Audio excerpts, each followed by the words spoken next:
And welcome back. Here we are. Module 6 of 6. So we're in the 6th inning.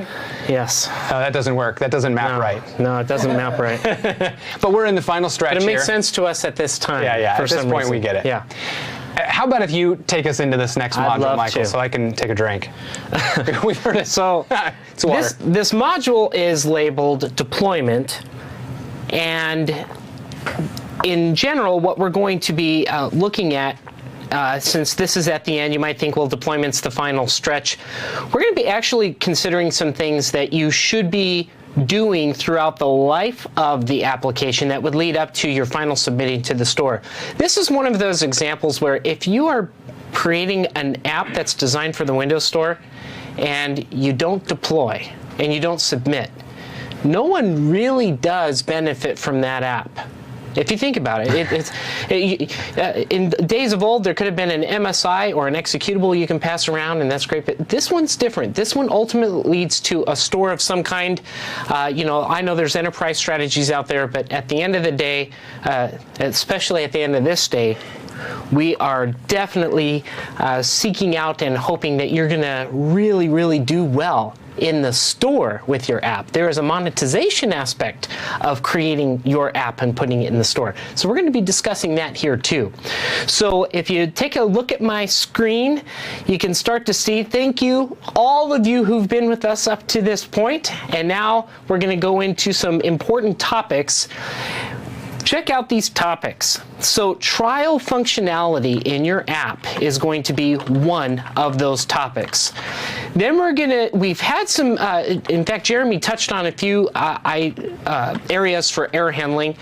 I'm going to showcase and re-emphasize some of the things he said and maybe show an example of things to think about when you're implementing error handling in your own apps. Jeremy's going to show us a very cool way that you can implement test strategies. And I have to say, I really am looking forward to that because we're in the script world, and I think it makes sense that we really implement a test strategy. And then we're going to close the session by considering, actually, I will even phrase this as almost a Visual Studio commercial in a good way, because there are some features within Visual Studio that really can help you, especially for these kind of apps, for for Windows Store apps written in JavaScript. There is a way for you to definitely diagnose and monitor them and really get a lot of rich data about it that can be beneficial for you in order to really gain where is this app really spending a lot of its time doing a lot of work and so forth. So you're going to see how easy it is to get started with that. But before we go any further, I do also want to mention, as a reminder, if you have not done the poll as of yet, please engage with that poll. Very important to get your feedback, and we definitely appreciate it. So you can multitask. You can do your asynchronous promise that you'll do that and also pay attention to us. Does that sound good? All right. All right, let's talk now about why offer a trial of your app. So that question in itself kind of has another question that surrounds it, and that is, well, what are your options for the store in terms of your app? Think of it this way. The first option that you have is to put your application out there absolutely free with no monetization at all. And if you think that's silly, then you can call me silly, because at this time, that is what Tile of Time is. It is a completely free app. It doesn't even have any ads in it. It's just a completely free app that's just sitting out there in the store. What are my motivation? I want to get an app out there. I think it's important that everyone thinks about the seriousness of the times that we're living in. There's never going to be a time like this again where you can build a brand and get your name, your presence, your idea into the store this early in the game. You're not going to get this again. So highly recommend that you think that way. Even if I wasn't completely ready, I'm putting something into the store because I want to build my brand. So you got to think about the branding piece, because you're not going to get this opportunity again. You know what I always say is it's important to define your scope really well. It's important to get that we're developers and we've got big ideas, and that's awesome. But reduce the scope of your app to just its essence, just the 1 or 2 or 3 things at most that your app is really great at, and make it do those things really well and publish it. And you can always do updates, and you can always, push another app or another version, things like that. As an example, I wrote an app called CamView that's in the store now. CamView only works with one model of webcam. It looks at IP cameras, but instead of looking at all IP cameras, it only looks at one. Now, of course, there's all kinds of ideas for what more I could do with IP camera app, but I just wanted to get it out. So when I wrote it, I got it out and I put in the specs that this only works with one kind of camera. You need to have this kind of camera. And now I'm working on a new version, and it's hopefully going to be out before too terribly long. I'm not quite done with it yet, and it has a lot more functionality in it already. So I think that really tells a story. And by the way, I really appreciate the way that Jeremy stated this. I kind of said it poorly by saying, even if I'm not ready. That wasn't really true. You don't want to send something that's unfinished into the store. But it's okay if it's not feature complete from your own perspective. Maybe you wish there were more features in there. But whatever you have, finish it, but reduce the scope and actually get it in there. So that kind of falls right back into this question, so why offer a trial? Well, then the broader question, what are your options? So it could be free, or you can set a price to your app. You could say, I want to charge $1.49 or $3 or whatever the case is, and you can choose your price for that. Now let's talk about what happens if you do actually choose to make the user pay for your app. What do you think the studies show? What do you think? I think that everybody else is probably a little bit like me in that if they see an app that costs whatever, $1, $2, $3, and there's no trial version, there's no way. So is that true of everybody? Does everybody feel that way? No. But the majority do. That's the facts that you have to take into play. There's been various studies, and I don't even want to quote a number, although I have one in my head. I'll just simply say, proportionately, it's a phenomenal number of how many people will not get your app by merit of you having an upfront cost. But why? I kind of have that on the screen here. Cost is a barrier to entry when value isn't proven. People will buy something if there is a proven value, such as a proven reputation of somebody who built a great app before. Well, they may say, well, if they claim they're doing this, then I'll go ahead and buy the app. But if we're brand new to the store and you're just trying to make some headway and there's no proof of value to your app other than what you claim, you might want to consider trial capabilities, because now you're giving an opportunity for the consumer to make a choice. And this is your opportunity to say, let me get them hooked. Let me really make them want this app. And so that's why you want to offer trial capability. So the probability of install is what you need. You want your app as installed as many the consumer's desks or PCs as possible, or devices. So one way to do that is offering it free. That's not the only way, but just remember, is your value proposition enough for them to actually pay for it right now? If you don't think so, you might want to consider trial capabilities. Now, trial capabilities aren't the only way that you can make money. I'm going to discuss how you can offer a trial, but another way that you can make money, which we'll also look into a little bit, is in-app purchases, which means maybe the app is free, but once you get involved with it enough, maybe there's a way for you to purchase a feature or purchase something within the app that's compelling, and then the user might want to do that in order to say, hey, I like what I have so far, let me go ahead and do this. So several ways that it can be done. That said, we're going to take a look at another MSDN sample app. I'm going to move over to it right now. I already have it open. All you'd have to look for is trial app by going to File, New Project, and online, look for trial. But I wanted to focus right here on the trial mode.js file, which is a file that's sitting in the Solution Explorer once you have it downloaded. And I specifically have, at this moment, this line is highlighted. What you're seeing here is there's a local variable that's being created in this application, and it's referencing windows.applicationmodel.store.currentAppSimulator. The reason why we're taking a look at this, and I think this is great, is This here allows us the ability to treat our app as if it were coming from the store. And that's great. I mean, if you think about it, if you're going to be offering trial or for a full product or convert from a trial to a full product, how are you going to be able to test this outside of the store? That's really the scenario. How can you truly test it? This is how it's done. You create this particular line in your code somewhere that sets a reference to the current app simulator. Now, if you're thinking in your mind right now, okay, I do that, what happens when I submit to the store? If I have this current app simulator referenced in the code, here's the answer.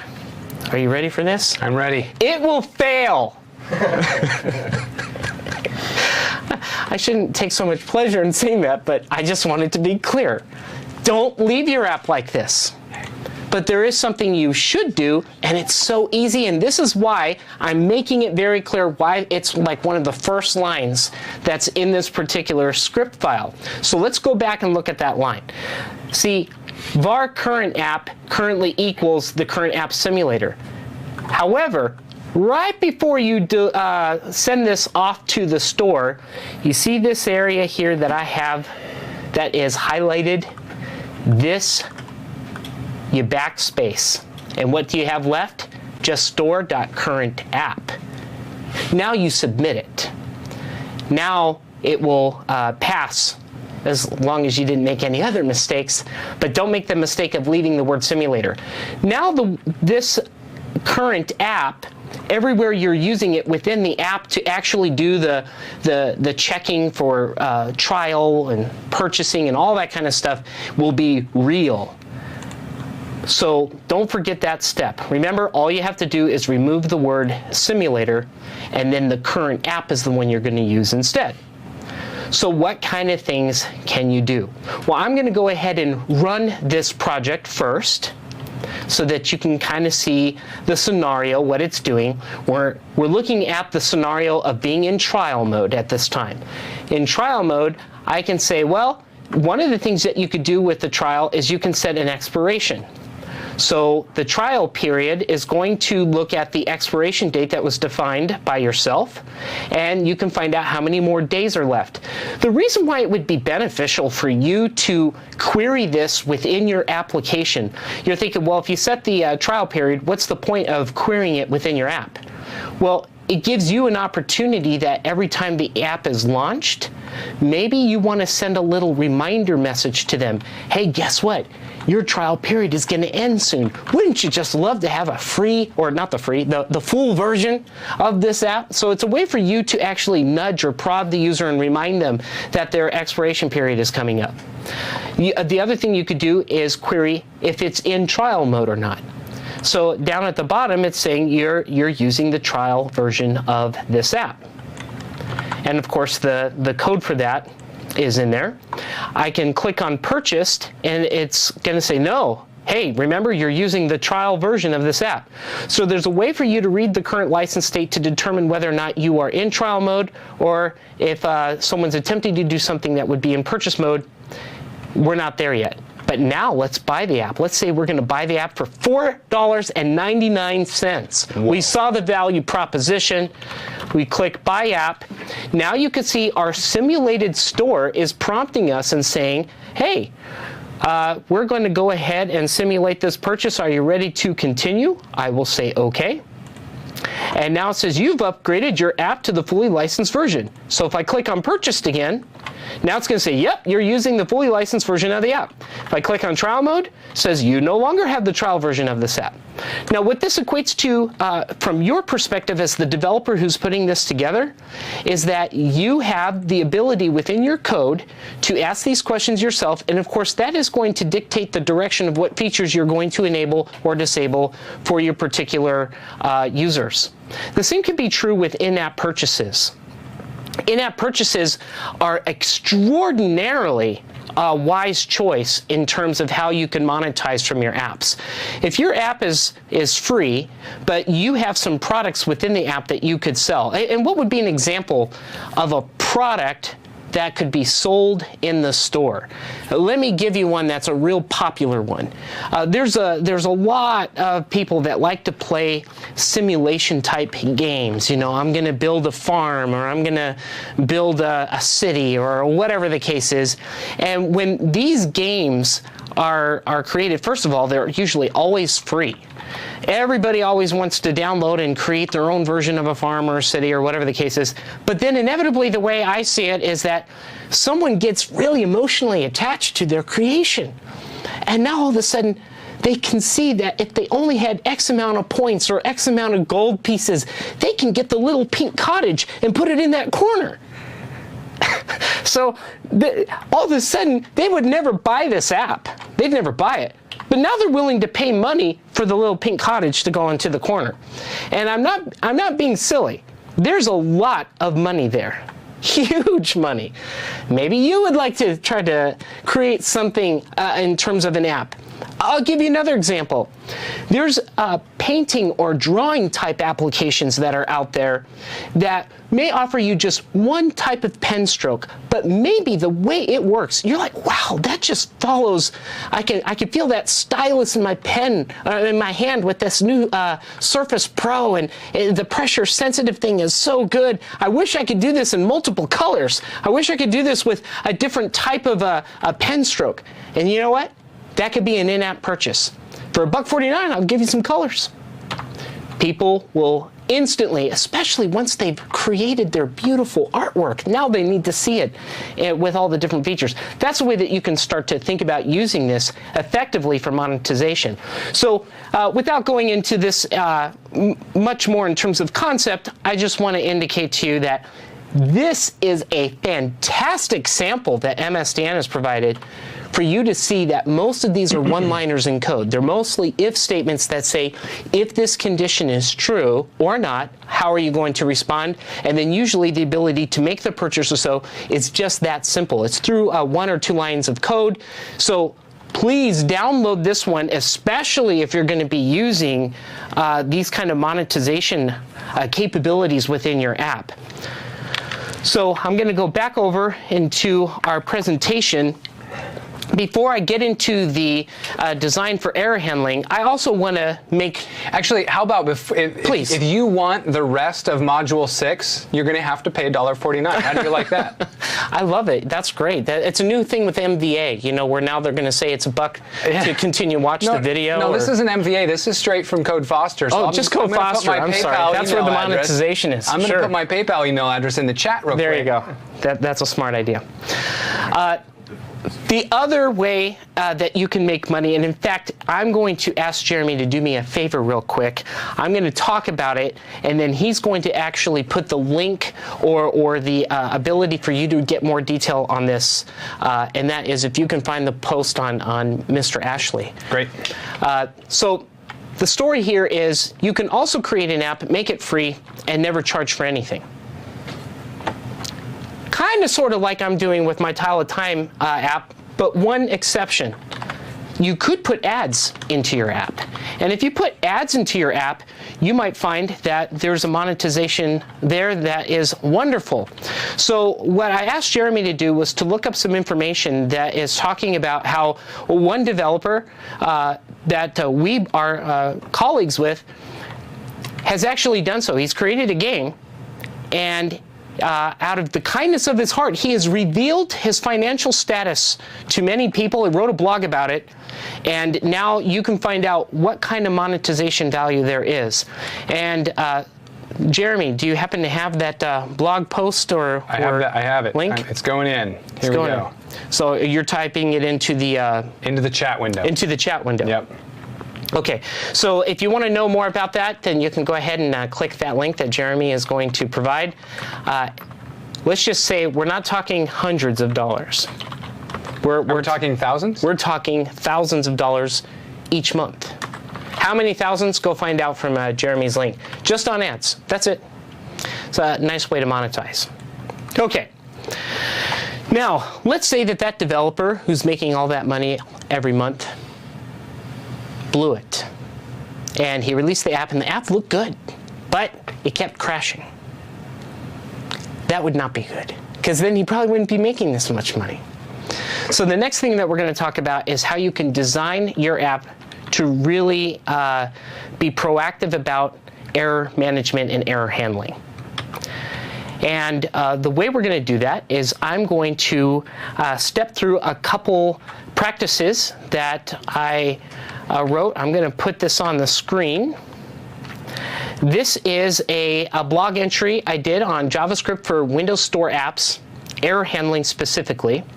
And let's just talk about some of the basics. So right here, you can see that you can create a variable called x and make it equal 4. Then, elsewhere in code, you could say, I'm going to make x equal 4 again, except this time it'll just be the word 4 in the string. There is nothing wrong with that. That is absolutely valid. Could it be possible, though, that it could introduce an error into your app someday? Sure, because you don't know if you're treating it as a number or if you're treating it as a string. So that kind of assumption, especially in JavaScript, a language that's not strongly typed, that's what you have to be aware of. So we're going to share some features that you should be aware of on when you're developing, especially within Visual Studio, how you can make sure that you can avoid errors, and then stay ahead of them. Even little misspellings can get you. VARR, x equals 4. That will actually cause, in Visual Studio, this kind of error message. But notice the error message. I thought it was really funny. If you actually look at it, it says, here's the error, expected a semicolon. Is that really what the issue is? Is a semicolon missing on that line? You know, if you're not careful, you will be looking all over for a line missing a semicolon when the real issue is that the misspelling of VAR was the issue. So keep those things in mind so that you're not spending needless time trying to search for something, because sometimes you can have misleading statements. Now, here is something that's important. We've been seeing try-catches. Actually, Jeremy, you've been showing try-catch blocks all day long, and that's great. That should be in an app, especially when we're going to do something potentially that's going to cause an exception. What you do in your catch block or your finally block is important. And there is one rule of thumb I've always had that I consider a no-no, and that is sometimes developers, what they'll want to do is they'll want to put a try-catch block in, but in their catch block, they'll do absolutely nothing. Because their reasoning is, I just want to make sure it doesn't crash my app. You can understand why they're thinking this way, and I'm not faulting such good intentions. But is nothing the only option inside of your catch block or finally block? Do you have any thoughts on this?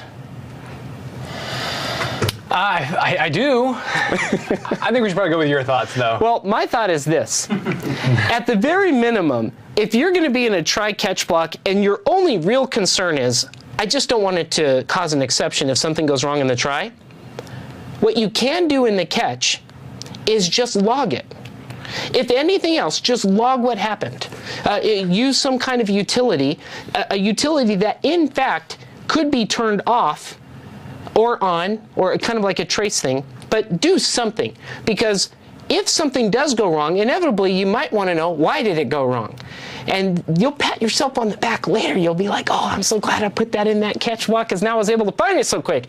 If you don't, what you'll do is you'll spend all this time going, next line, in the debugger, next line. Wasn't that. See, that's not nearly as effective as having a way to quickly see the output trace of something. And you'll thank yourself if you did that by putting something in the catch block that says, okay, this is what happened. So what are your options? What you can put in there, that's what I'm going to talk about next. I'll tell you what I put in there sometimes. Actually, if you catch but do nothing with an exception, if you swallow the exception, it's actually one of the very difficult exceptions, bugs to find. It is. In an app. Yes. So, but there are a few cases where at least for the time being, it makes sense to do it. I always put in there a comment that just says, gulp. I've swallowed an exception, and that way, if I do run into that error, I can always go back and just search my app for the word gulp. I'll find where I was swallowing errors and check to make sure that that wasn't the case. So at least he put a comment in there. But I feel personally that there's nothing wrong with just at least having something in there that indicates, hey, here's what potentially would have happened if you're going to read that error information. Although a comment like that would at least let you find it quickly. Yep. So one of the things that you can do is you can log it. And there is a provision to do so. It's the win.js.log. You might, in fact, in most of the MSDN samples, you're going to see that used quite a bit. The win.js.log. But what is so funny to me about the use of this particular method is that by default, if you call it, it will cause an error. And I just think that's hilarious, because here we have something that can help us to log potential things that went wrong, and yet invalid use of it will cause an error. And the invalid use of it is just using it without initializing it. What is meant by that is that the log method itself is nothing until it's initialized, until something makes it do something. So back to the screen, one way that you can initialize it is through this utility called win.js.utilities.startLog. You can put this somewhere very early into the lifecycle of your application, and what that does is it initializes the log method so you can use it. And what it does is it writes to the output in Visual Studio for you. So everything that you do goes to an output window in Visual Studio. That's nice, because if something goes wrong, you can just go to the output window and say, okay, there's what the message was. Great. Now, the start log does take in some parameters that can be helpful and useful for you to kind of do some filtering. If you don't want to do that, you can also define your own log method. So in other words, you'd say win.js.log equals, and then you provide your own functionality as to what does it mean to have logging. So you can create your own custom logging scenario there. But that big red statement, if you don't initialize it, it's going to say, what's this log thing? You know, that's what you're going to get, and so it's not going to work. Now, we heard from Mr. Jeremy the use of that double ampersand. And I'm going to say this is such a wonderful thing to do. Notice here that in the first example, if I just call win.js.log, the reason why I called it risky is because it is. How do I know for sure that log was initialized? Even if I trust myself, maybe I don't. I don't want to trust myself when I code anymore. I want to trust that it actually will work. So just like what was mentioned by Jeremy before, if this side of the equation returns false because log doesn't exist, it never goes over here. It never even attempts it. That's one of the advantages of having a short-circuited AND, which is what that is. It's just saying, okay, I'm just going to cut out. If this is false, we already know we're false. It's basically what it's saying. There's no need to see if the other side's true or false, because we've already considered the whole equation to be false. Another way that you can do this, or another example of something very similar, is in this example for echo name. Notice we're creating a function where we're passing name in as an argument. Now, if we want to make sure that this is going to work, if you look at the example below where it says, let me call echo name without an argument, and let me call echo name with an argument. This is our way of saying, let's provide a default behavior for name if one wasn't provided. So that's when you use the double pipeline operator. If the first part of the equation returns a false, or I'm sorry, true, it will use it, and there's no need to go any further. But if it's false, then it's going to go ahead and return that John Doe. This is a very nice thing that you can implement in your code, because once again, if you wanted to work with the idea of what if it doesn't get called the way that I expect it to, then you had like a safety net in there. Yet what happens if you call it with the number 4? Now uppercase, which was what it's doing at the top of the screen, will fail, because that doesn't support 2 uppercase.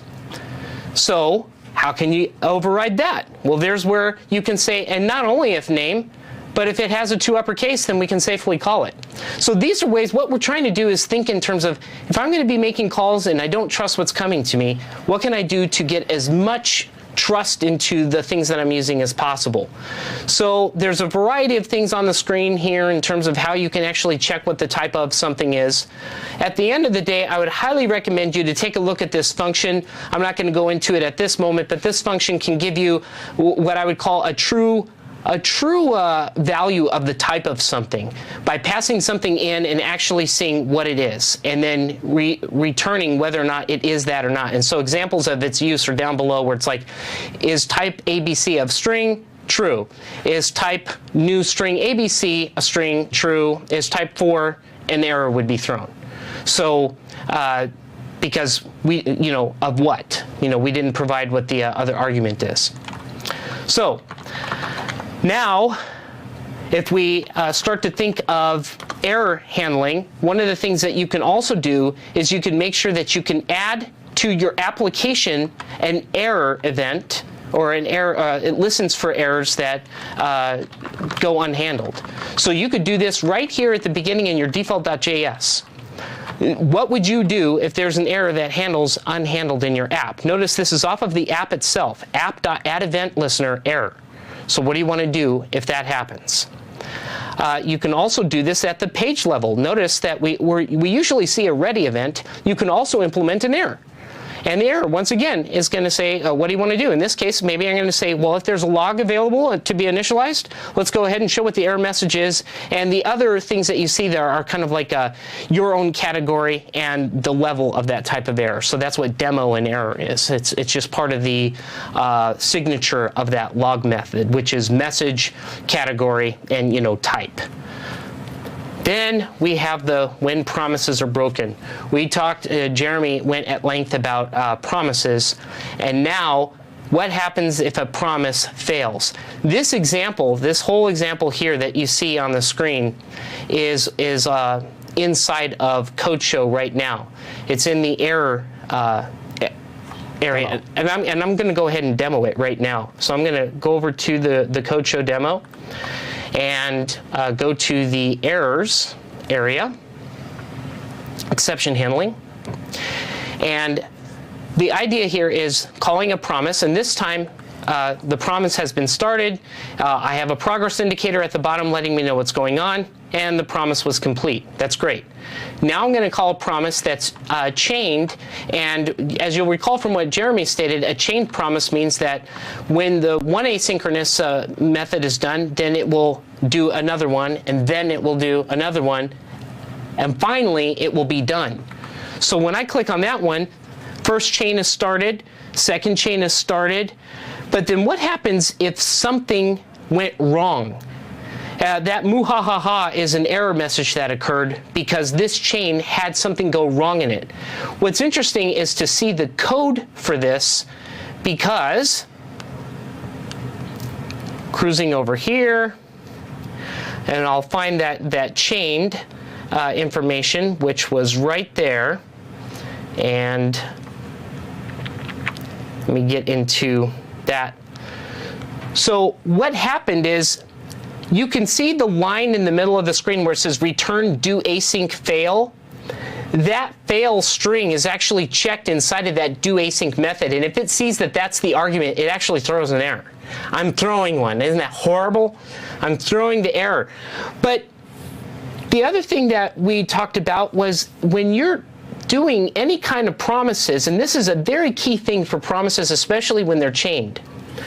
Notice here that each one of these promises has a completed function, comma, null, comma, do progress. Now, Jeremy, what would we think would go where the null is? What's the second part of that equation for promises? The error function. Error function. So you know what I'm saying here? I'm saying you don't want to have a null there. Or why would you have a null there? And the reason for this is, in a chained promise, you can defer the error handling to it all the way at the done level. Look at the done at the bottom. Notice its completed event is null, but I do have a do error function that it calls. For those of you who have a background in multiple try-catch finally blocks, can you almost see that happening here? The then is kind of like a catch in a way. But the done is the finally. So even if any of the above thens fail, my done will capture it, and the do error only needs to be stated once. That's a nice feature for when you're chaining these promises, is you can have like kind of one error management system instead of having to repeat it in every single one of those. So that's pretty cool. Whoops. I forgot. And I guess I wouldn't use that technique if I wanted to handle the different then blocks on their own, right? I could still give them their own That's correct. You're absolutely correct. The other thing that you could do is you can join a chain, and that sounds almost like you're trying to get your head wrapped around what a chaining of promises is, and now you can actually join them together. But essentially what you're doing if you're going to join or do a chain join is you're having them all fire asynchronously at the same time. I think the best example in Code Show to wrap your head around that is to go look at the various Netflix samples, because some of them wait until each promise is fulfilled and then they put that movie, in the Netflix case, on the screen, and others say no, join all of the promises, meaning don't show any movies until they're all loaded. Yes. The reason why I wanted to address this one particularly different is that it manages the done differently as well. Because if you do all of these asynchronously, unlike the one above, if there's a failure in the one above and just the chained ones, if there's a failure in one, none of the other ones are executed.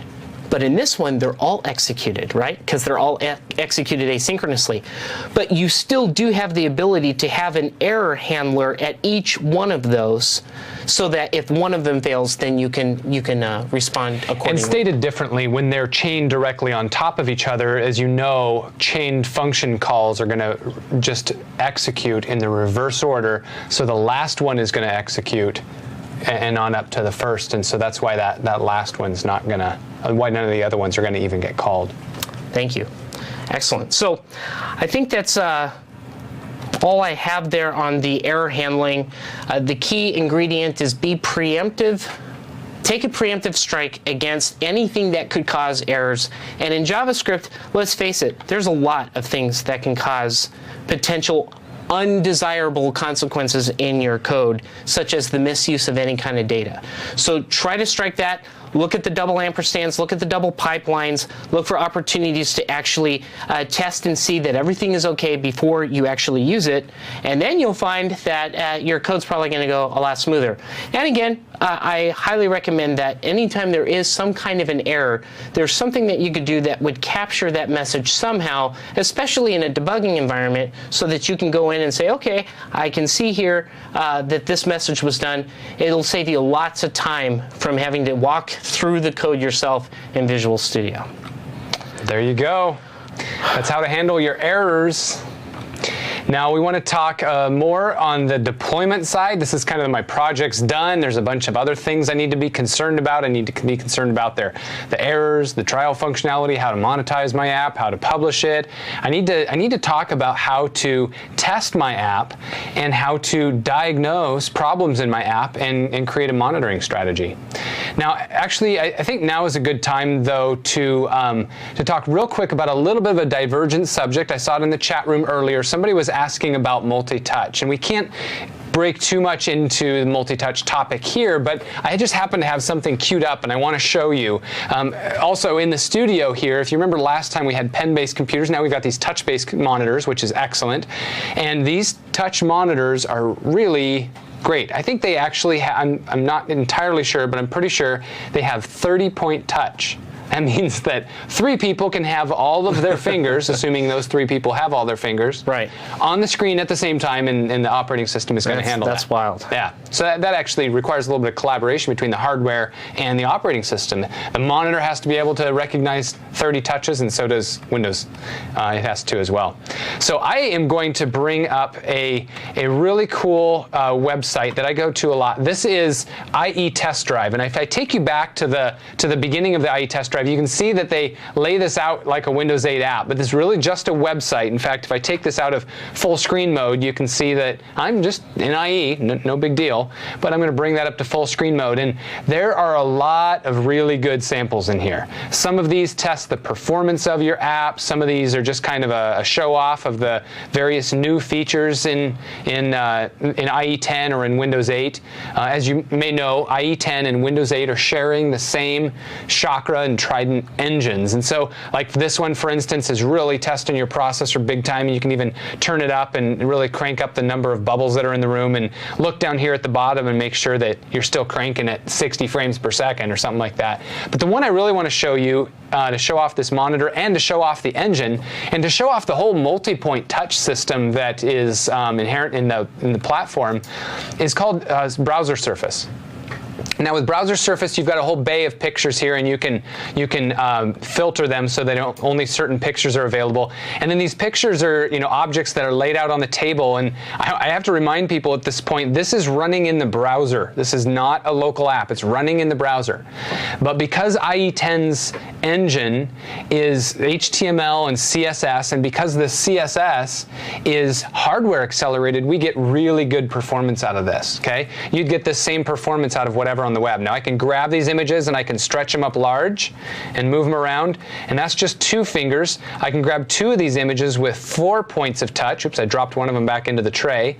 With 4 points of touch, or I can even try to get fancy and capture more than 4. Now I've got 8 points of touch on the screen. I'm dragging these around, and as hopefully you can see in the online video, there's not really any lag or anything like that. So pretty awesome here, this platform. I definitely encourage you to go to IE Test Drive, look at all the stuff that's available to you in here, and just kind of use that to show off a little bit. It's pretty fun. Okay, back to the topic at hand. We're in the middle of talking about deployment stuff, and the next one is a test strategy. So, I'm behind the times here. All right, so if Dwight Schrute does not test and Chuck Norris does not test, then why do we have to test? Well, we have to test. Your app is going to be tested. Make sure that it's by you and not by your users, okay? Very important that you go through a rigorous test strategy. We're actually looking to create a test plan that's comprehensive, and then follow that plan, execute that plan, and make that plan as automated as possible, so that in iterations of your development cycle, you're going to be able to just apply all of these automated tests and have the confidence of knowing that everything's going to work just fine. I think the reason why I really am excited about this being part of this module is we just talked about error handling, which is, preventing exceptions and errors from happening.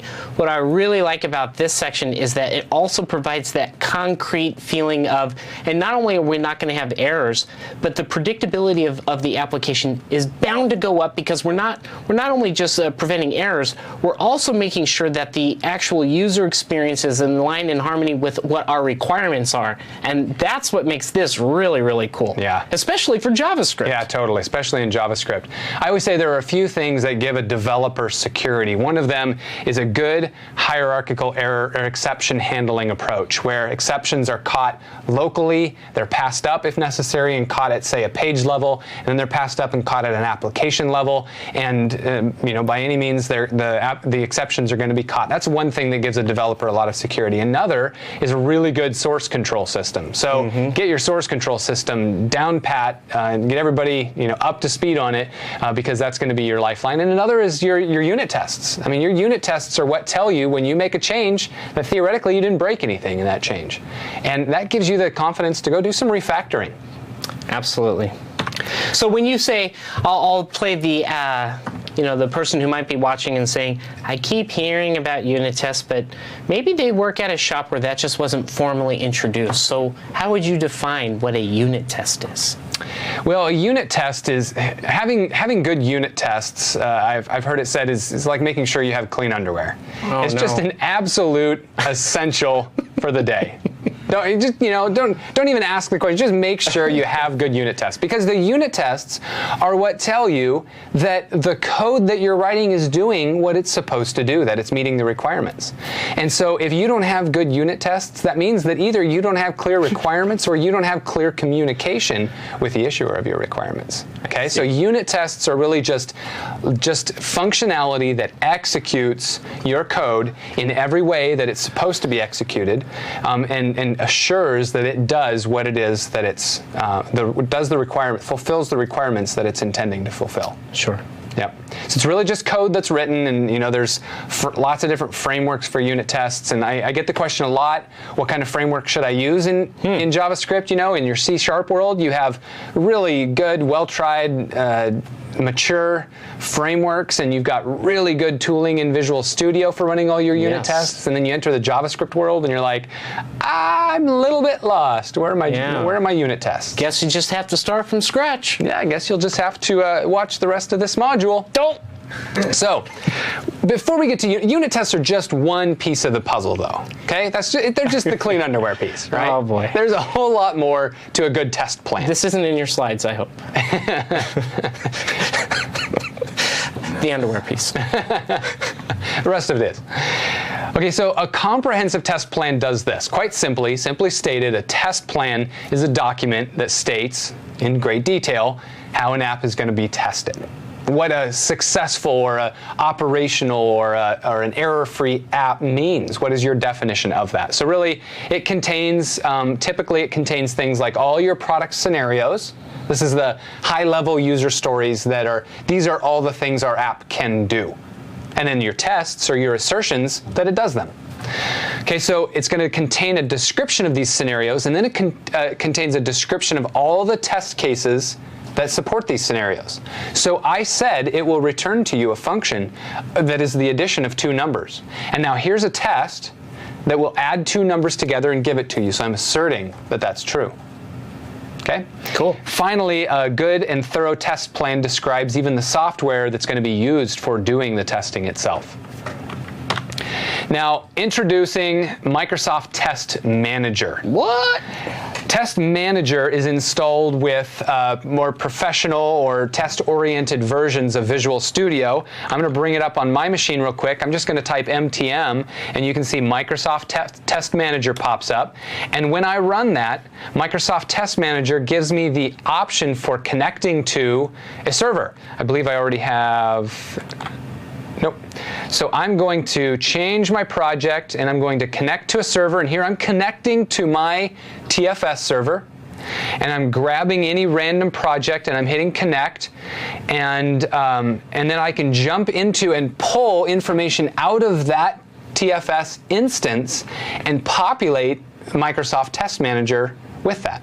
Now, my instance, the app I happened to choose there didn't have a test plan of any kind, so kind of airing my dirty laundry there. But I do have some slides that show off what MTM does for us. Actually, before we jump into there, I'm going to show you what MTM does. It manages all your tests, whether those are manual tests, unit tests, integration tests, or even UI tests.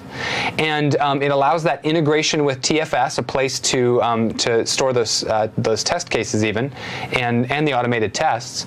And it also allows the testers to record all of the steps that they experience leading up to a bug. And it gives you, the developer, really rich information about the bug that they encountered. That's really helpful. So here's what you see when you look in MTM. This is actually looking at a project that's done by our Patterns and Practices group. The Patterns and Practices group is a great one to be tuned into. Like, go read their white papers and look at the projects that they're creating, because their whole effort, their whole goal is to show you the best and right way to write your applications. If you're looking for good architectural patterns, if you're looking for good code patterns, good testing patterns, go to the Patterns and Practices group at Microsoft and read about what they have available to you online. It's really helpful. So they've got this project that I'm going to show you the testing plan and the unit tests in this project, because it's really complete and really good. Good. And let me just admit right now, this is confession time. Uh-oh. The test plan And the unit test suite in CodeShow is somewhat less than stellar. What? In fact, I'm just getting it going. So if I've you been misled. well, it works, right? It does work. Hey, I'm playing the Dwight Schrute right now. Sure. So I am actually ramping up the test plan and the unit tests in CodeShow as we speak. In fact, if you're great at this, please fork CodeShow and do some pull requests and help me out with some of the test plans. Oh boy, that's funny. Yeah, it is. It is. Okay, so all the terminology in Git is just hysterical. It is. All right, so we're going to be looking at Hilo.js, a great example of test plan and unit testing. Okay. What is Hilo? Hilo is a city in Hawaii. Yeah. Yep. There's another project, a sister project called Kona.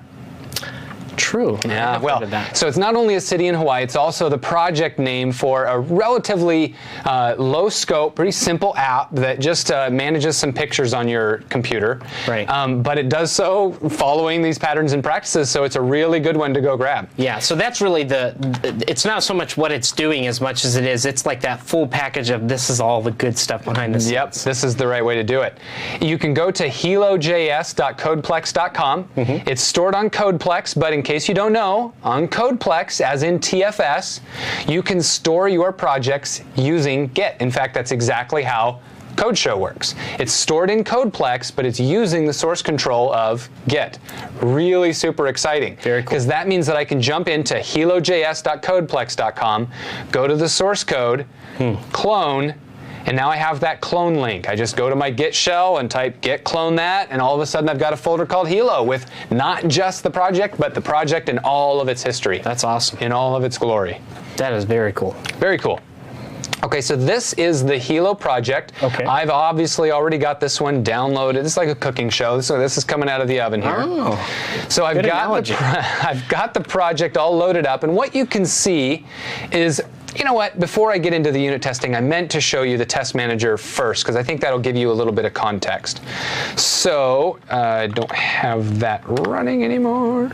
Oh no, I was showing that in the slides. Forgive me, it's the end of the day. Here we go. I'm ready. Here's the test plan for Hilo.js, and you can see that I don't even have everything expanded on the side, but this is very comprehensive. And the crop test cases, for instance, cover everything that I might do in the function of cropping images in my app. So, wow. So cropping images is one of the things that this app should let me do, and this is the portion of my test suite, my test plan, that details how to test that cropping works. That's cool. Now, some of these may require user interaction. I might need to log into the app, load a picture, do a crop, and then read the steps of this individual test plan, this test step, and verify that it works. So I might have steps like this. First, pinch and stretch, and then do it holding the control key, and so on, and you are successful if it semantically, in this case, semantically zooms out, semantically zooms in, okay? Now, whether it's automated or not, this test plan has to be comprehensive. If it's automated, you can see the associated automation here. You can associate the automation with this test plan, with a step in this test plan, and now your test plan can run that step without any user interaction. Nice. Yeah. Oops. All right, so that's MTM, but what about unit testing? Yeah. So I'm going to open Hilo. Hilo is a Win.js project, but in my solution, I have both the Hilo project and the Hilo.specifications project. Now, the specifications project is just a test project. It's called specifications. It's another way of saying tests. And in fact, there's a specs folder, and that's really just the folder that contains all of your tests. Okay? This project is sitting directly next to Hilo, and it is itself a Windows 8 JavaScript project. Okay.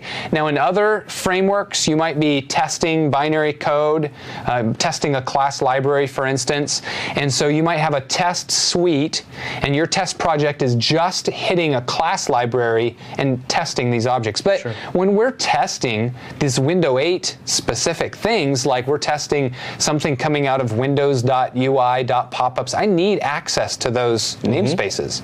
And so it's important to set my test project as itself a Windows 8 app. Okay. Now, if I want to run Hilo, I make sure that this project is selected as my startup project. And if I want to run the test project, I set this one. So let's go ahead and run Hilo, just get an idea of what this app is all about. Nice little splash screen, shows me my pictures. Not too exciting. Why? Because there are no pictures on this PC. If I had some pictures they would be showing here, it would be beautiful. Push the believe button. It would be beautiful. I see. All right, but that's the Hilo project. In this case, we're not actually concerned with the project itself. We're concerned with the testing of it. Okay? So if I look at this specs project, I can see that inside of it I have Hilo, and it has a red X on it. Is that strange or what? That is strange. This is essentially a linked reference to this project. Okay? So the reason why it's linked is because if I just had a hard reference to it, then every time I made a change in the main project, I would have to make those changes in the sub-project of my Hilo specs project as well. I don't want to do that.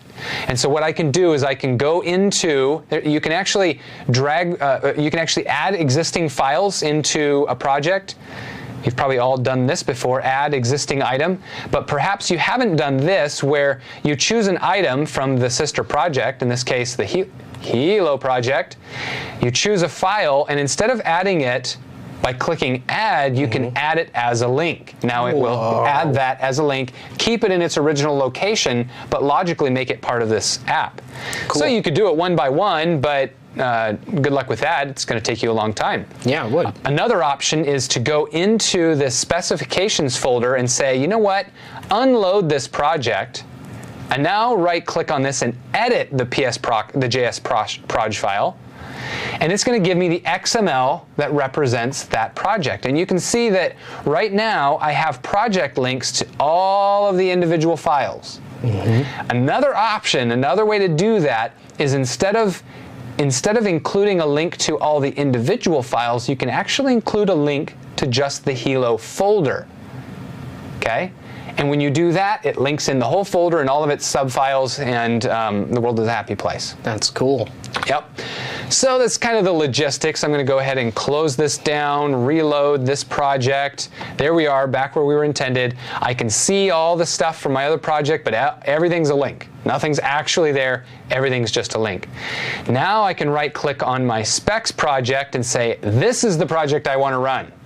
Interesting. Now, for our unit testing, we could do this all cowboy style, not have any framework, any library, any help. We could just write it ourselves.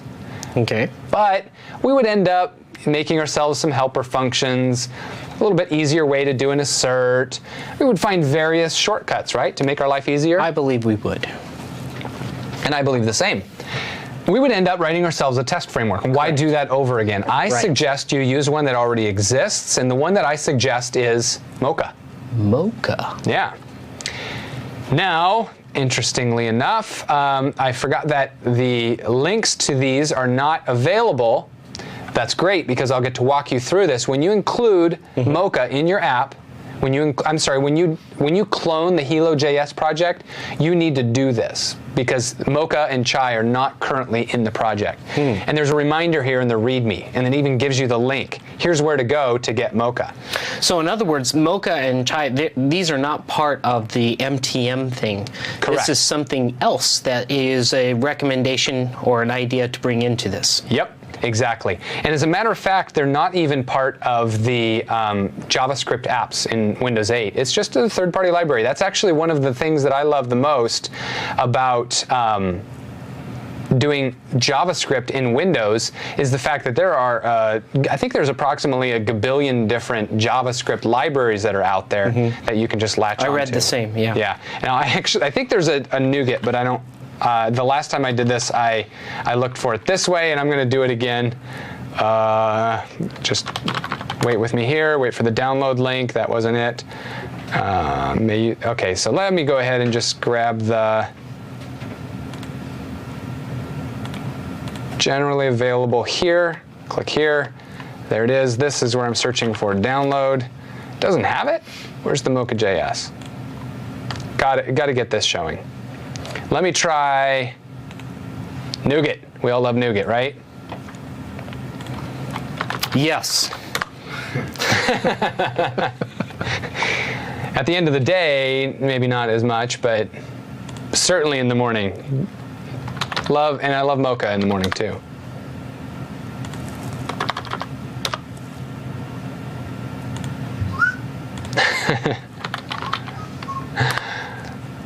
Maybe not under updates, but put it on the online. Oh, thank you, thank you. Paired programming at its finest.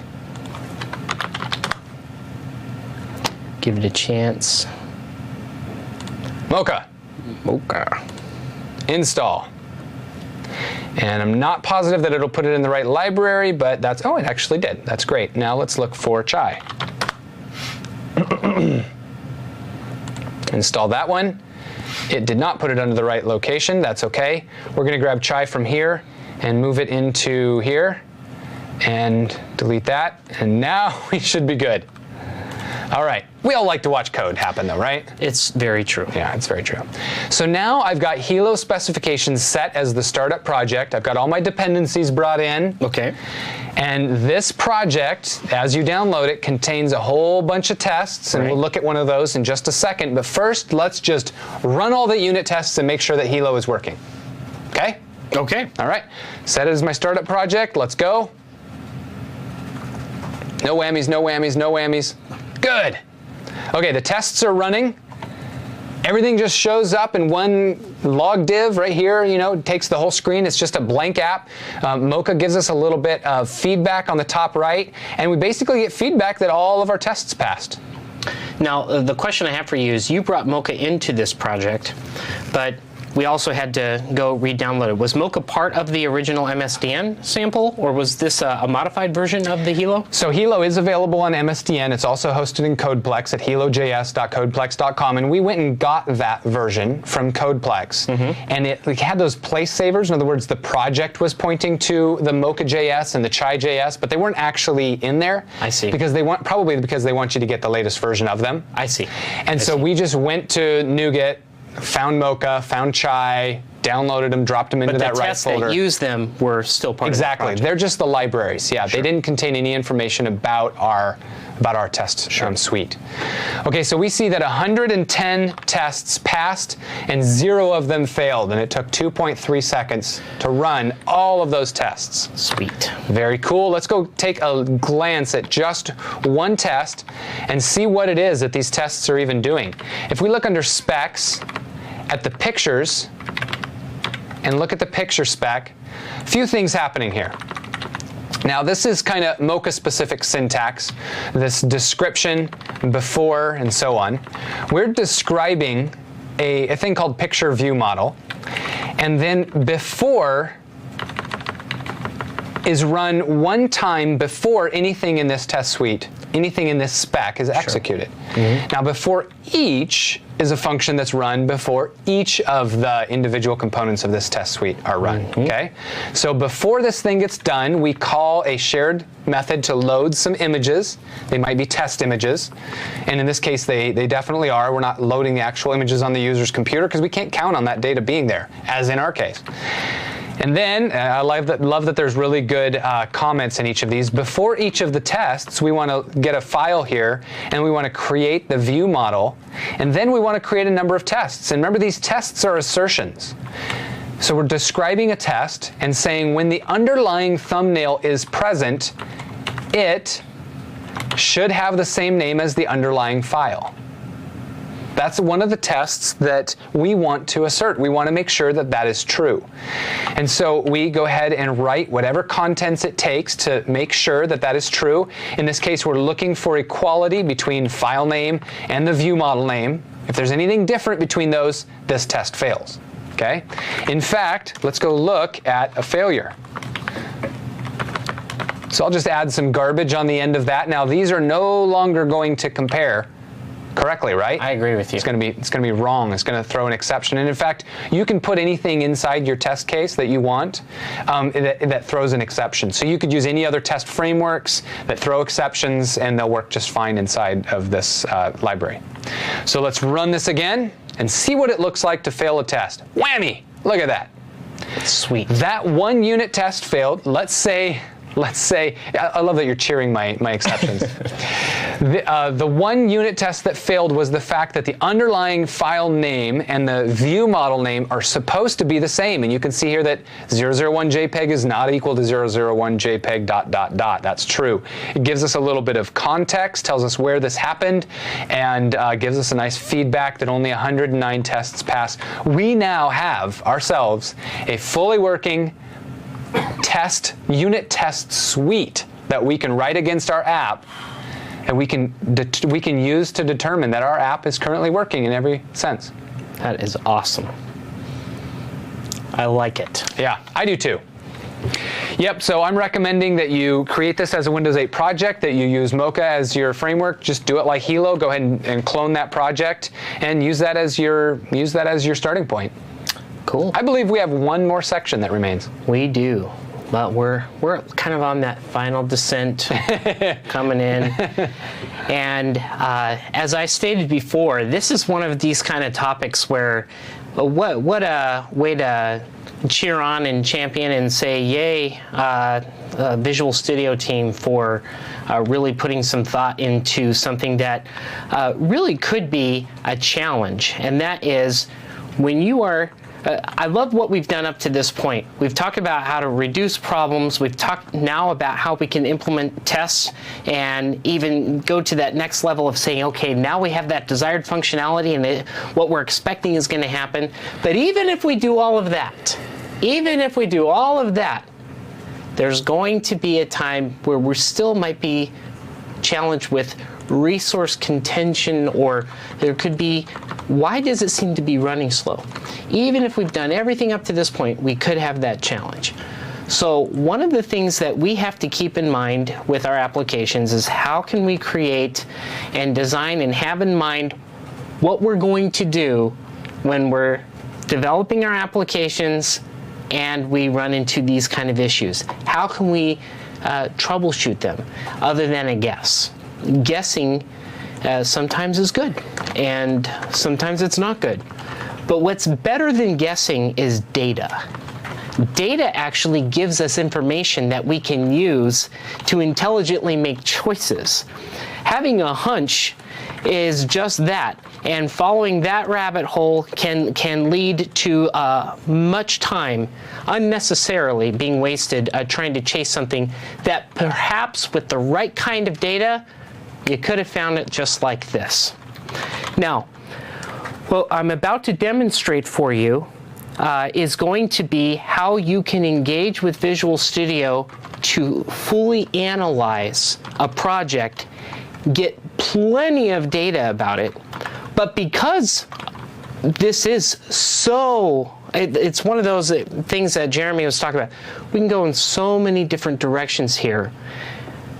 I highly encourage you to really play. This is the last thing we're demoing for this whole thing today. This is one of those things that you're going to want to sit down and truly play with. But I'm going to give you a sneak peek of what the possibilities are. And I think once you see, if you've never seen this before, it's especially cool. From my opinion, it's cool because this is for JavaScript apps. Sometimes we can see that things like this might have been done for strongly typed languages, but this is for JavaScript, and not exclusively, of course, within Visual Studio, but it's a player in the game. So what am I talking about? Well, I've loaded into Visual Studio. In fact, I just one of the MSDN libraries that samples that we were looking at today. So I have the animation library currently loaded in here. What I want to do is, as I was discussing before, I want to make sure that I can analyze issues or start to create baseline behaviors for things. So to demonstrate that, you'll notice at the very top of Visual Studio, there is an Analyze up here, and what that means is there is the capability within Visual Studio to allow us to address and create profiling sessions, performance sessions that give us the ability to try to track things that can go on through the use of this app. So let me give you a sampling of what this is like. I'm here in the Analyze, and you'll notice that Alt F2, or this first option here, says let's go ahead and start a performance analysis. And then the second one here says, okay, let's go ahead and pause that analysis. And of course, closing the application is going to shut down that analysis. But let me start a simple analysis, and then we'll just take a sneak peek at what the potential and the opportunities are. And then, of course, I'm sure you're going to be dying to load your own apps into here and start doing the same thing. So I'll start the performance analysis. Now notice when I did that, it launched my app. So I did not go click on a green arrow somewhere. I just clicked on Start the Analysis. But it did launch the app. But it's now running in the context of this analysis. If I start doing things such as running an animation, animate to a sample page and go back, show content, run an animation, reset, transition between content. You know, there's a dual purpose in all of this, by the way. I felt like I didn't have time for this before. So now I'm demonstrating all these nice features, right? This is great. You know, click, click, click. So you're getting to see all of it anyway, but it's falling in line. What's happening is everything I'm doing right now is being recorded and addressed and actually monitored to the nth degree. I think I'm content with what I've done. So I'm going to shut down the app, go back to Visual Studio. Yes. Profiler is stopping. So I'm allowing it to gather its information, and the profiling is complete. What does this mean? You know, it means that over here, which I had hidden intentionally, and I'll go ahead and pin this now, I have under Performance Explorer, see, I have a report. This report is going to give me information about everything that I just did and at so many different levels of instrumentation. So let me double click it. It says analyzing the report could take a while based on what was done. And now we have the instrumentation. This is what's called the summary page. It's listing for me. I think this is so awesome. Check this out. Functions with the most individual work. So it's really it's looking at all the functions that did the most work, and it's giving us an idea of, okay, where's the time going? So right away, what's this saying? Well, this is giving us an opportunity to start to see where is the workload in our app, and where am I calling a pen child? Are there other options? And we could start doing some research there if we're starting to see some bottlenecks. So that's for starter. But then we can cruise in here and start to look at some of these other views, like the call tree. You know, this is meaning from the very beginning, this is the host that was running in, and then we can start to see what called what throughout the entire process of this. And of course, I can drill down, but you'll notice again all the number of calls, the time each of these took. We might be able to say, you know, it seems like when we go here, this is where the issues are. Here's a way you can start to figure that out through the call tree. Let's look through another one. These were all the loaded modules in this application. And again, we could start to see, well, of course, the base.js had a huge number of calls that were made to it. Well, of course, we're going to make a whole bunch of calls there. But then we might be looking at some of our others. Well, default.js had, from our perspective, because we're doing some calls, it had 24, looking at the time. What's another one? The caller callee. So scrolling down, we're looking at functions that were called by global code. I love that. The ability to see what was called in the global space. That's excellent. Just a functions report in general. These are all the functions that were called. I mean, I don't know about you, but this is exciting. We have JavaScript instrumentation here. We can analyze every single one of these as our application is running. The processes, we can see what's going on here. And this is also very interesting when you're running this and you have a background task. So give that a try. Also, let's take a look at function details. So this is a very rich UI that will give us the ability to start to really see some metrics that can be used. And then, of course, this is a snapshot of this current instance of the report. Then you can create other reports, and you'll notice in the Analyze that then you can compare performance reports. Maybe now you have made some tweaks based on some of the research you've done. You want to see if it made a difference. You could do that analysis comparison as well. So, as I stated earlier, of course, we could just go crazy on that particular module in terms of all the different, possibilities that there are. But my goodness, just knowing that that's there, if no one has ever seen that before, especially for JavaScript stuff, please, please, please start using that. Take advantage of those reports. And the other thing that's in there is filtering. So it's available to be filtered so that you can go in there and say, okay, I want to start to restrict it down to this level set. Go right ahead. What an amazing way to start to monitor the performance and the capabilities within your app. And it's all based on the usage and usage scenarios that you can bring to the table. So I really like that. That's really cool. I think so. Well, does it seem like we've covered the content? Yes. Is everybody ready for, are you going to go out and take the 7482 exam tomorrow? Is that right? I'm telling you. That's the way to do it. Yeah, give it a couple days. Let all the information settle in. Actually, like I said before, definitely go visit the official certification, the official exam site, and look at the skills measured, and you'll see it's directly maps to what we tried to cover today, but we're not able to cover everything. So go look at those and get on Bing and look at the areas that you don't feel confident in, and open up some of the MSDN samples, open up the demos in Code Show, and write some of your own code and get on top of all those concepts. The tests are awesome because they're kind of a bar. You do the test, and now you know that content. It's a great personal milestone. Yes, and I know that so many people have benefited from the previous jump starts that came from this, and we were so excited to see all the results. But I think a common thread, even though there were some that said, oh, we just watched the jump start and that's all we needed to do in order to pass the exam, I think this one particular being an advanced jump start, you really owe it to yourself to do what Jeremy said. You watch the jump start, but then you need to really get your hands dirty, so to speak. Get into the code, start to play around with this stuff. That's what's going to make the impression up here, as well as going and seeing what the actual exam requirements are. The other thing that you can do, and I should mention that prior to joining Microsoft, I worked for a Gold Learning Partner as an instructor.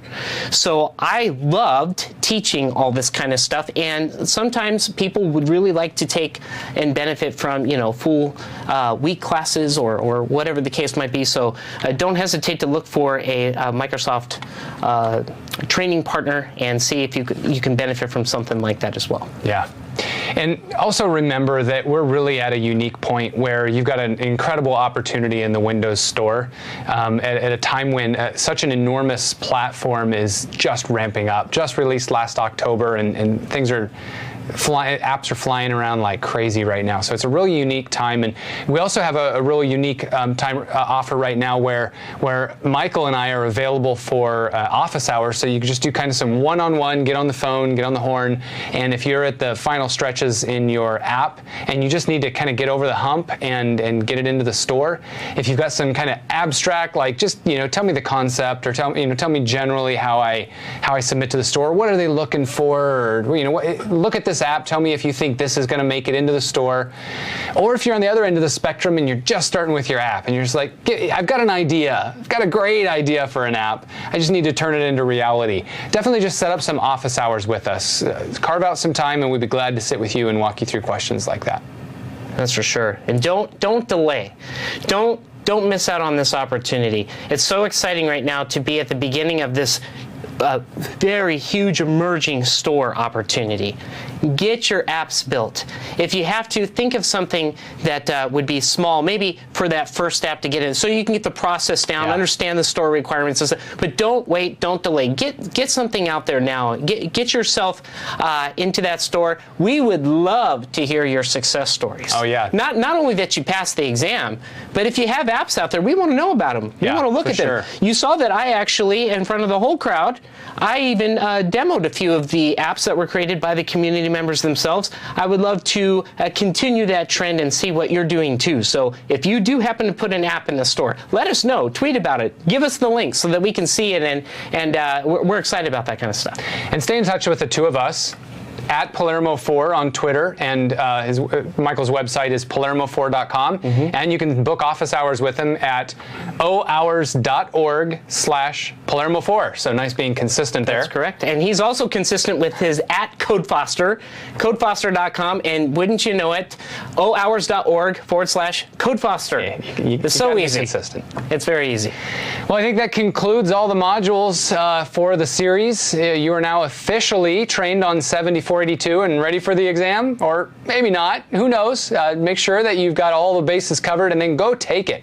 Actually, I suggest that you sign up for your exam and get it on the calendar, even if it's 3 months out.